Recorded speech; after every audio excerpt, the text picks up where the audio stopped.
Hey, everybody, this is Ron Fitch, and I'm the host of Tell the Truth Sports Radio. And this is the show that lets you understand the truth about sports. I'm going to tell it to you.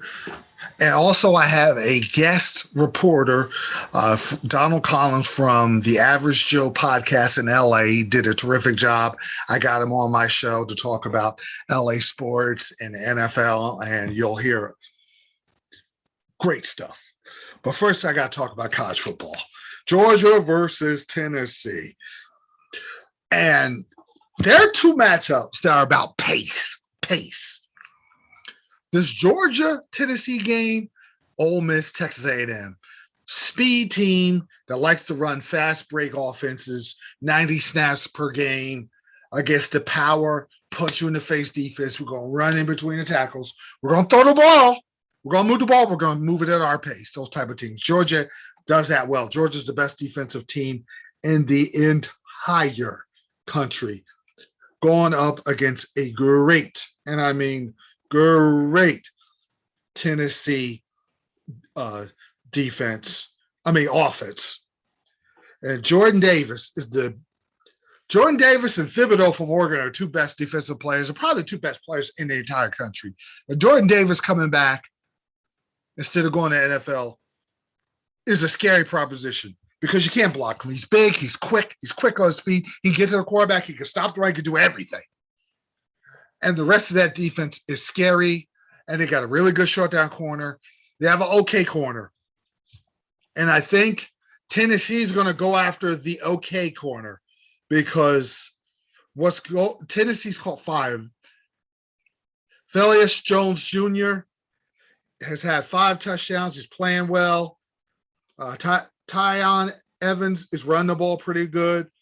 But the guy that runs this fast break offense of Josh Heupel, who's done a good job with Tennessee, is Hendon Hooker. And Hendon Hooker, if you look at these stats, 21 touchdowns, 2 interceptions. That's like, you know, that not only is this guy balling, he's not making that big mistake because Georgia baits you into – look at the pick sixes that have turned the games around that Georgia's created with Clemson and Florida.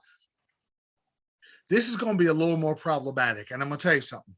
I believe Tennessee will cover. They're a 20-point underdog. 20-point underdog. Mm-hmm. And for good reason. Georgia's that great. I believe in Neyland Stadium, that crowd is going to be all over Georgia. I think it's going to be a close game, and the Georgia maybe pulls a little. Georgia wins by 10. I think it's going to be a close game. Georgia kind of pulls away a little bit, and they're going to win. And the key for Georgia is Stetson Bennett is going to have to pass the ball a little bit. And I'm going to tell you something. He's an underrated deep ball thrower. He doesn't throw with velocity, but he can get the ball down the field. They lost one of their best receivers for the year, but they make their bones off of throwing the ball to Brock Bowers. He's their bell cow receiver.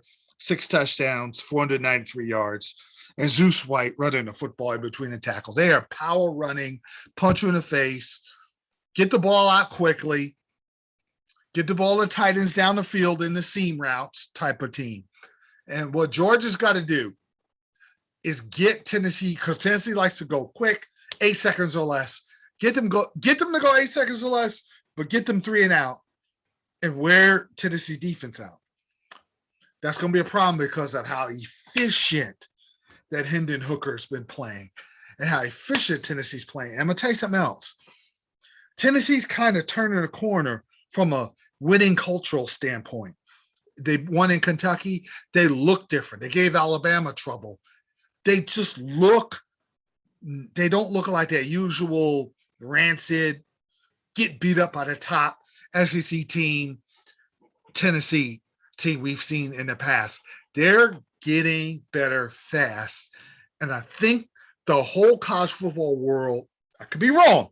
Georgia could win by 40 points tomorrow because they're that good. Their defense is that good. But I think the college world is going to see how good Tennessee is by how much trouble they give Georgia. And Tennessee's pretty good on defense.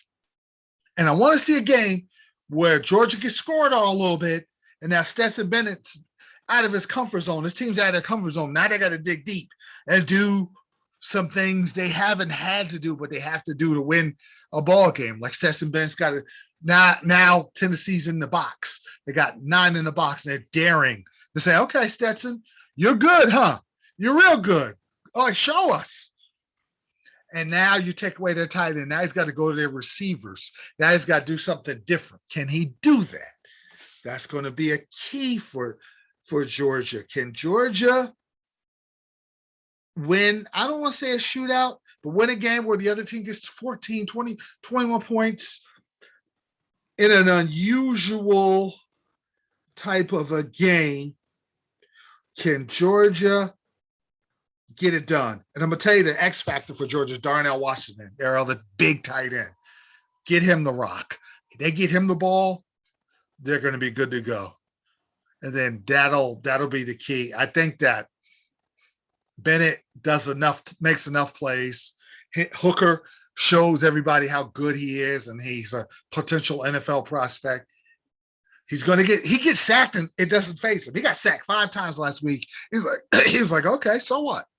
I get sacked 10 times. I'm gonna keep coming. He's a relentless competitor, but they're not quite there yet to beat Georgia.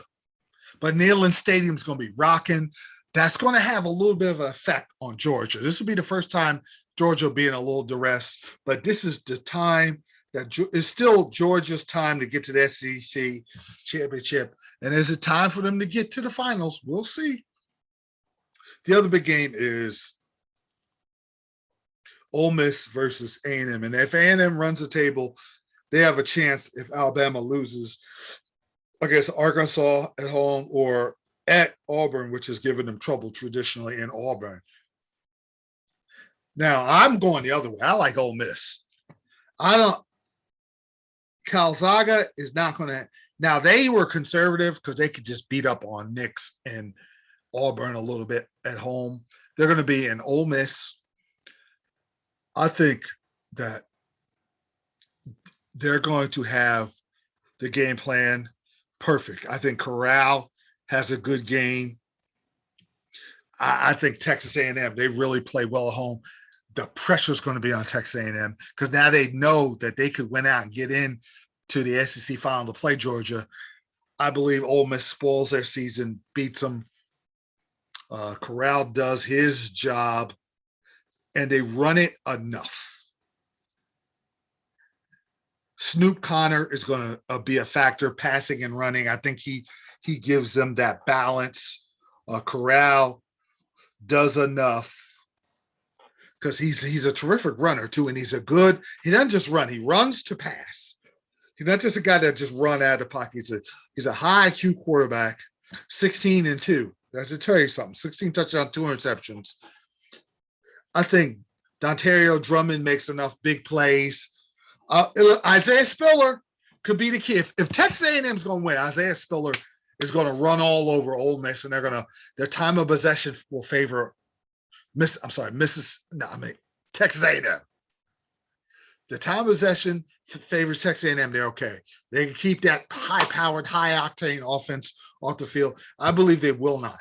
I am picking Ole Miss in an upset against Texas A&M.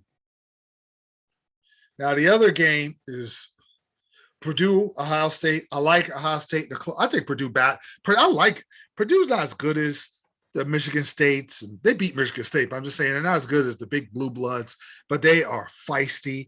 I like O'Connell. O'Connell can ball out, man.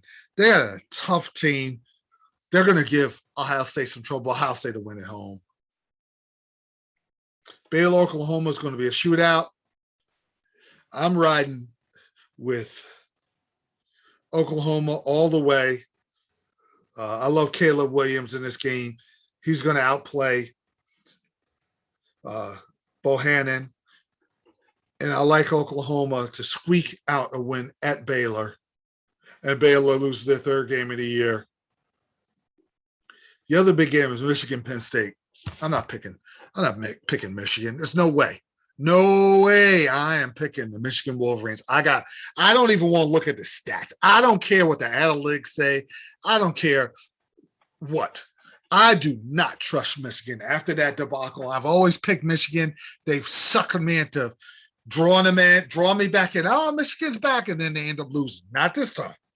You're on your own, Wolverines. I love Penn State. Clifford will make enough plays, and Harbaugh will do something stupid, maybe play the backup quarterback at the wrong time again. Something wrong will happen. But I like Penn State in that game.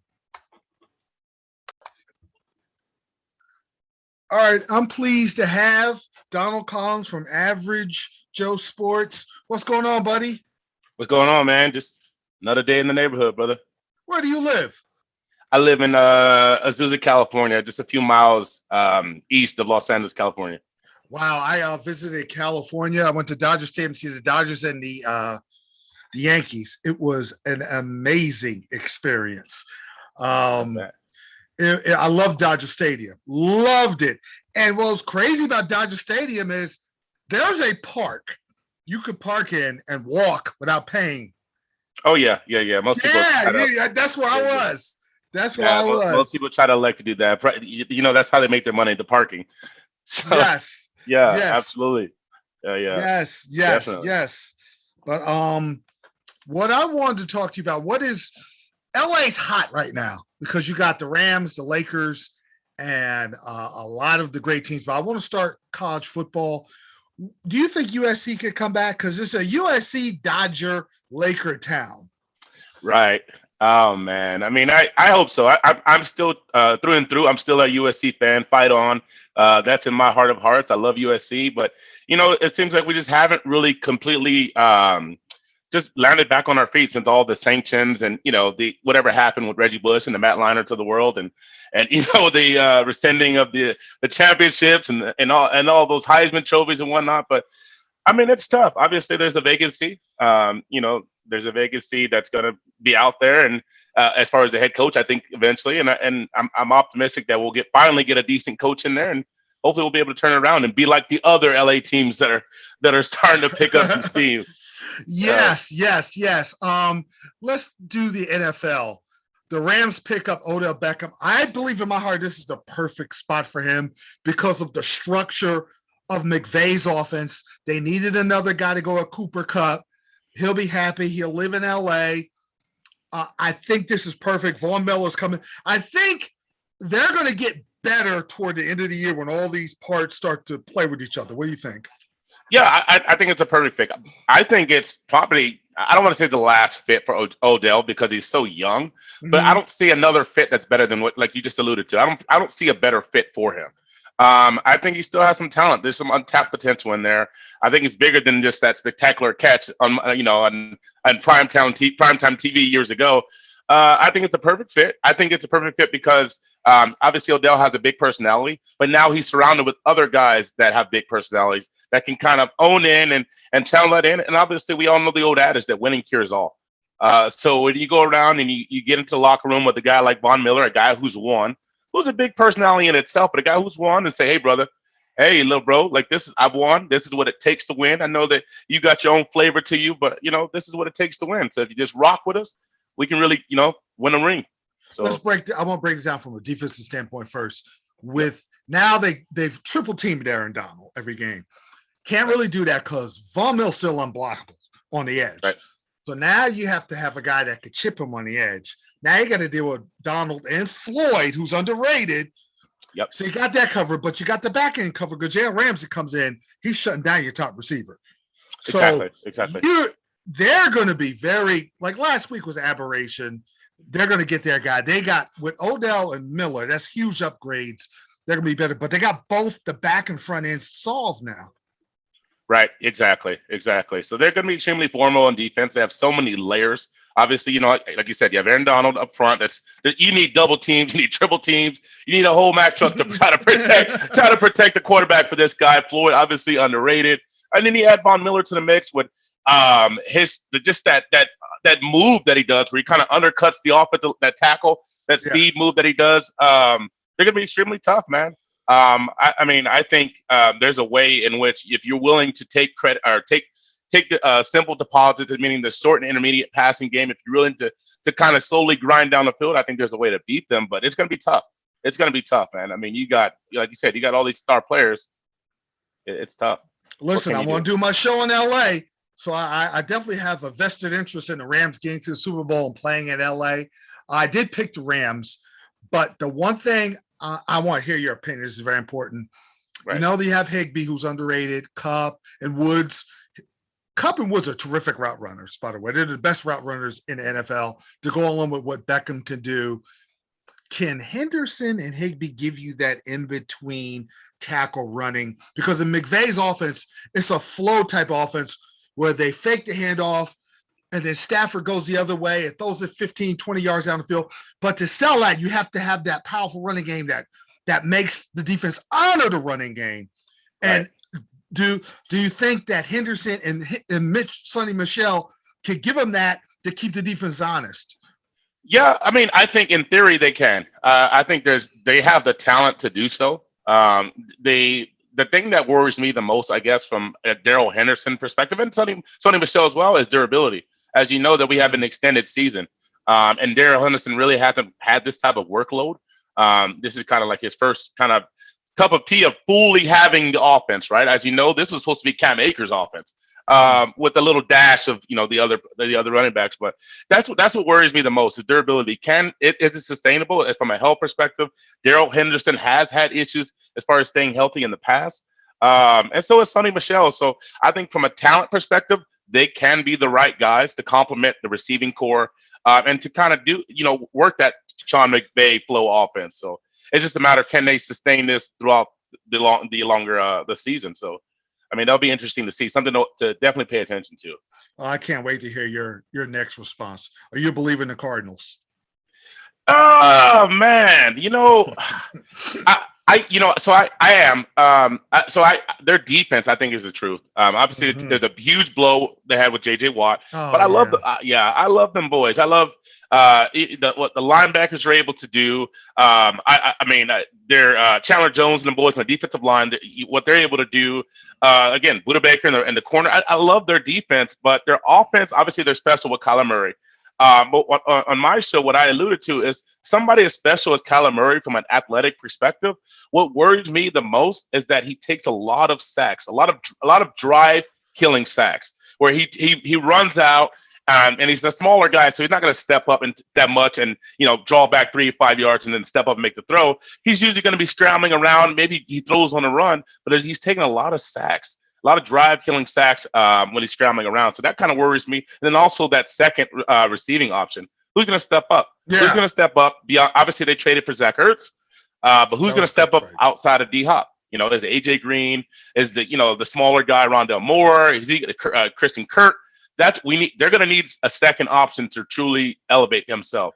I think if they're going to take it to the next level. See, what you said first about Kyler Murray scrambling, when the playoffs come, the scouting becomes hypersensitive. So they're going to key on that. Right. So he has to shore that up because they will specifically practice to make sure that he falls into that trap. Right. Exactly. They're going to suffocate him. Just like much what, the Bills of the world or Chiefs of the world, what they do against Lamar Jackson in playoffs. Yeah. Right. Obviously, they let him run wild during the regular season. And then, they scheme against him. They basically said he's not going to beat us by our legs. We want if we're okay with him doing this or doing that, but he's going to have to beat us with his arm. He's going to have to do something different. So it ultimately is going to take Christian Kirk, A.J. Green. D-Hop is going to get his. Yes. He's going to get his, but it's going to take that second threat, Zach Ertz or whoever it is going to be, to step up for them to really take it to the next level. So that's my. Okay, now in the NFC, you have the upper class, Tampa, you guys, Rams, Cowboys, Packers, Cardinals. Who's that one team that I didn't mention that's kind of coming along that could be dangerous when the playoffs come, other than those teams? Did you mention my Cowboys? Oh, no, I did. I said the Cowboys, the Rams, the Packers, the Buccaneers, and the Cardinals are the upper class. Those are the teams I always look at, or the contenders. I had the Rams beating the Cowboys in the NFC Championship game. They didn't look that good last week, those teams, but I still am clinging to that. But who's the team that's, better watch out for this team we're not talking about? Um, I mean, it's tough. I would have said potentially the Saints before the injuries. Right now, you have Jameis Winston, he's done. Alvin Kamara, now he's out with the injury. Oh. And I know Cam Newton just signed with the Panthers. They're 4-5. They just got C-Mac back, but I mean, and the NFC is dead. The NFC East is dead outside the Cowboys. Yeah. Like, I'm not even going to touch that. So, I mean, I guess the only team that the Niners. I don't mean are the Seahawks. The Seahawks, this week against the Niners. What do you think is going to happen with the Rams and Niners? I think the Rams are going to take care of business, especially them coming off of that loss, right? I think I think the Rams are going to come out and take care of business.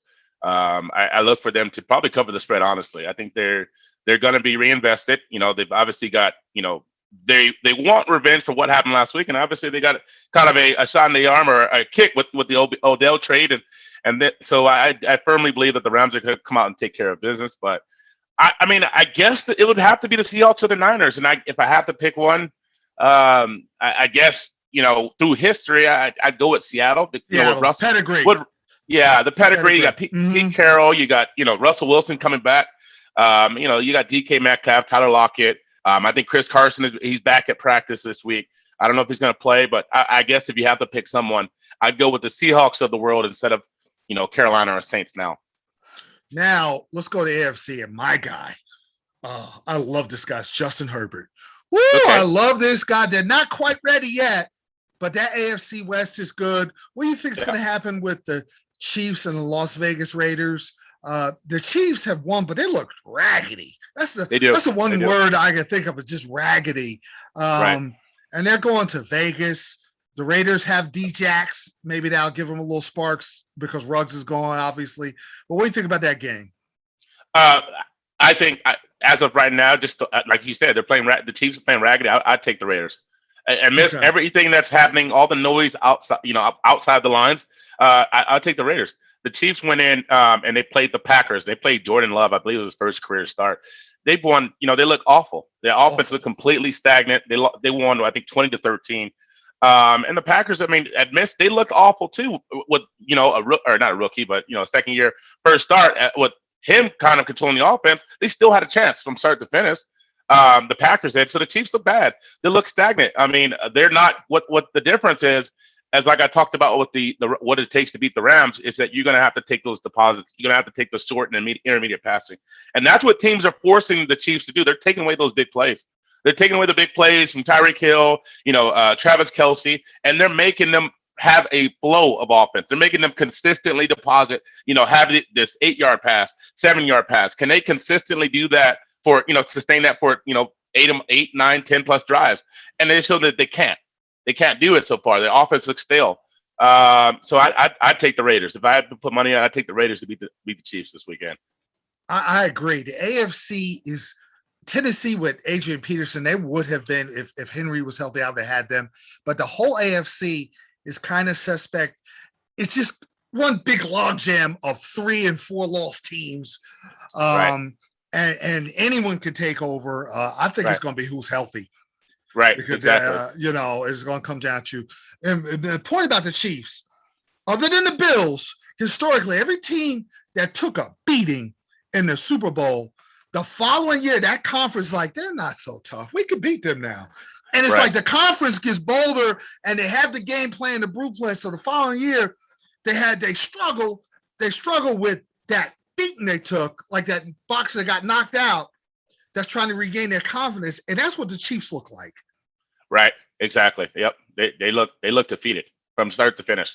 I don't know what it is, but they look defeated. They look like they just can't get right. And every week, everybody's trying, and I feel like everybody, rightfully so, they've had, they've made 2 Super Bowls in a row, but they just feel like they just aren't themselves, and everybody tries to give them the benefit of the doubt, and continues to rock with them, but they just don't look good.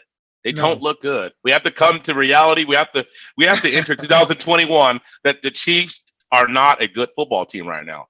They're not a great football team. They're not. They're just they're a mediocre team. Definitely. Now, finally, I've been an LA Laker fan since Magic days. I'm an old head when I was a kid. Okay. And I'm looking at this team. What's your opinion of Russell Westbrook so far? 28% from three, 66% at the free throw line. Him and the overall team. What are you thinking so far? Well, if I'm being completely honest, I hate I completely, from everything about me, I did not like that acquisition. I did not like that trade. If I would have probably named about 70 guys before I would have got to Russell Westbrook as from a fit perspective. Russell Westbrook, I don't want to take away from his athletic ability and what he's contributed to the game and his talent, but he's a guy that I've always admired and wanted to watch from afar, not on the Lakers. No. Especially with this team, right? With LeBron at the helm, I just seems the best way I describe him, he's like a pit bull in the grocery store. He's just so sporadic. He's chaotic. I'd seen the other day he shot. He loves to use the backboard from like he'll use the backboard from the 3-point line, and it's just it's something else. So yeah, I'm gonna put that there. I don't like Russell Westbrook, but the team, however, Anthony Davis, the bright spot. Anthony Davis looks healthy. He looks great. He's like the best he's looked probably since he's been as a Laker. He's a front runner for Defensive Player of the Year. He looks really good.